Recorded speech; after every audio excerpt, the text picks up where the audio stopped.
शाम ढल चुकी थी। आसमान में थोड़ा थोड़ा अंधेरा फैल रहा था। अमन अपनी कार चला रहा था, जिसमें साथ वाली सीट पर उसकी पत्नी सपना बैठी होती है। पीछे वाली सीट पर उसके दोनों बच्चे पिया और राज बैठे होते हैं। पापा, आप हमें बुद्धू तो नहीं बना रहे? इन्हीं सड़कों पर नहीं घूमना। आप सच में हमें हिल स्टेशन लेकर जा रहे हो ना? हाँ पापा, इस बार कोई मजाक नहीं। वैसे भी हमारी सर्दियों की छुट्टियाँ खत्म होने वाली है। तुम लोगों के पापा कोई मजाक नहीं कर रहे, बस रास्ता थोड़ा लंबा है। लंबा रास्ता क्यों, जब शॉर्टकट है तो? नहीं बेटा, शॉर्टकट नहीं, ये सही नहीं होता। आप हर बार यही कहते हो। हमें नहीं डर लगता किसी से।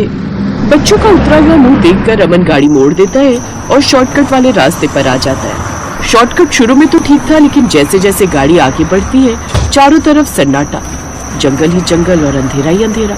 कार की हेडलाइट ऑन होने के बाद भी कुछ साफ दिखाई नहीं दे रहा था। मम्मी, इतनी शांति क्यों है? ऐसी शांति तो तब होती है जब भाई को डांट पड़ती है। चुपचाप बैठो, डरने की कोई बात नहीं है। सपना के खुद के चेहरे के तोते उड़े हुए थे। ये होता है रियल एडवेंचर। सभी लोग अंधेरा देखकर परेशान हो जाते हैं। तभी पिया पूछती है, पापा अगर कार खराब हो गई तो? नहीं बेटा, ऐसा कुछ नहीं होता।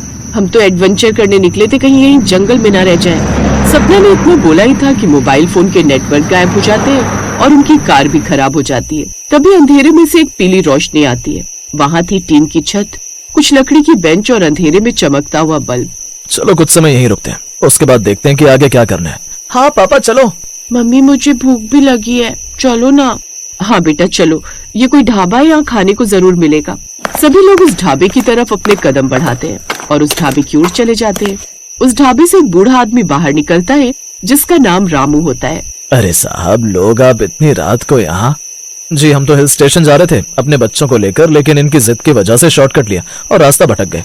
आपने गलती कर दी, आपको रात के समय इधर नहीं आना चाहिए था। क्या मतलब है आपका?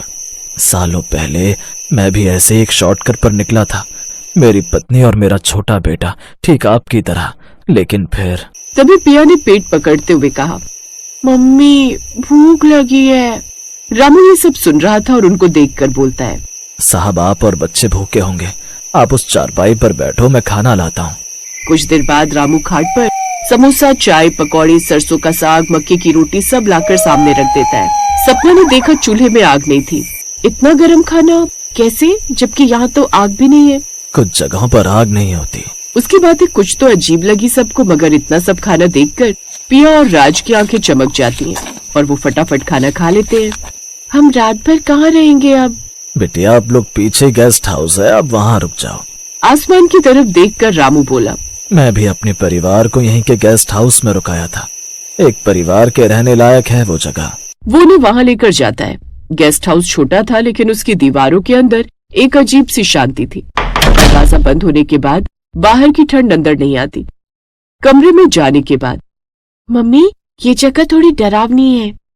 बेटा डरावनी नहीं, बस शांत है। राज बिल्कुल चुपचाप बैठा हुआ था। उसका चेहरा अब उतना नहीं चमक रहा था जैसा घर से निकलते टाइम था। थक गए हो दोनों? हाँ पापा, और मुझे डर भी लग रहा है। बेटा डर मान लेना कोई कमजोरी नहीं होता। ये सब बातें पिया बड़े ध्यान से सुन रही थी और बीच में कूद पड़ी और बोली, भैया जब भी आपको डर लगेगा तो आप भी मम्मी का हाथ पकड़ लिया करो। मैं ऐसा ही करती हूँ तो मुझे डर नहीं लगता। पिया की मासूम बातें सुनकर सभी जोर से हंस पड़ते। फिर लाइट बंद हो चुकी थी, लेकिन नींद किसी की आंखों में नहीं थी। खिड़की के बाहर से झिंगुरों की आवाज आ रही थी। तभी राज अमन से पूछता है, पापा आप मुझसे गुस्सा हो क्या? गुस्सा नहीं हूँ बेटा, और ना ही नाराज। तुम्हें अपनी गलती का एहसास हुआ, बस उतना ही काफी है। मुझे लगा था कि शॉर्टकट मतलब स्मार्ट होना होता है, लेकिन मुझे अब समझ आया कि सेफ रहना ही स्मार्ट होता है।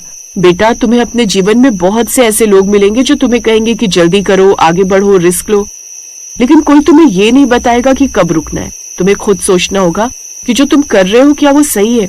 मम्मी अगर हम ढाबा नहीं देखते तो क्या होता? तभी तो बोला जाता है बेटा कि अंधेरे से आ रही हर रोशनी का शुक्रिया करो। यही सब बातें करते हुए सभी लोगों को नींद आ जाती है और सभी लोग सो जाते हैं। फिर अगली सुबह सूरज की पहली किरण खिड़की से सीधे पिया के चेहरे पर पड़ती है और वो सबसे पहले उठ जाती है। अरे कब तक सब घोड़े बेचकर सोते रहोगे? जागो जागो जागो, सुबह हो गई। देखा, अंधेरा कितना भी हो सुबह जरूर होती है। अमन ने उठकर खिड़की से बाहर देखा। जंगल तो वही था, लेकिन अब एक चीज नहीं थी, वो था डर। जो रास्ता रात को इतना खतरनाक लग रहा था, वही रास्ता सुबह कितना सुंदर और अच्छा लग रहा है। पापा आज हम मेन रोड से ही जाएंगे ना? हाँ बेटा, सिर्फ आज ही नहीं, अब से हमेशा। फिर वो सभी लोग जंगल के रास्तों से निकलकर ढाबे के पास पहुंचे, जहां का नजारा देख सबकी आंखें फटी की फटी रह गई, क्योंकि वो रात का ढाबा वहां था ही नहीं। न बल्ब, न छत, न कोई इंसान। तभी आसमान से एक शांत लेकिन भारी आवाज गूंजी। मैं नहीं बच सका, लेकिन तुम बच गए। मैं यहीं रहूंगा, हर उस रास्ते पर जहां लोग शॉर्टकट चुनते हैं। थोड़ी देर बाद वो आवाज शांत हो गई और कार अब मेन रोड पर थी। सड़क चौड़ी थी, साफ थी और चारों तरफ सुबह की हल्की हल्की हलचल दिख रही थी। सब कुछ नॉर्मल लग रहा था, लेकिन गाड़ी के अंदर कोई ज्यादा बात नहीं कर रहा था। प्रिया खिड़की से बाहर देखते हुए बोली, मम्मी, वो ढाबा मुझे हमेशा याद रहेगा। पता नहीं क्यों, लेकिन लगता है जैसे वो जगह कुछ कहना चाहती थी। अमन, क्या तुम्हें भी लगा कि रामू काका हमें पहले से जानते थे? अमन ने जवाब देने से पहले गाड़ी धीमी की और बोला, हाँ, जैसे उन्हें पता था कि हम वहां रुकेंगे। पापा, अगर हम शॉर्टकट नहीं लेते तो क्या वो ढाबा हमें कभी दिखता? नहीं बेटा, कुछ जगह तभी दिखती हैं जब इंसान गलत रास्ते पर होते हैं। मतलब वो ढाबा सिर्फ गलत रास्ते वालों के लिए था? शायद कुछ जगह हमें डराने के लिए नहीं होती, शायद वो हमें बचाने के लिए होती है। कार आगे बढ़ती रही। जंगल पीछे छूट चुका था, ढाबा कहीं दिख नहीं रहा था, कोई निशान नहीं। लेकिन चारों के मन में एक ही सवाल था, और अगर वो ढाबा सच में नहीं था तो उन्हें रुकने पर किसने मजबूर किया?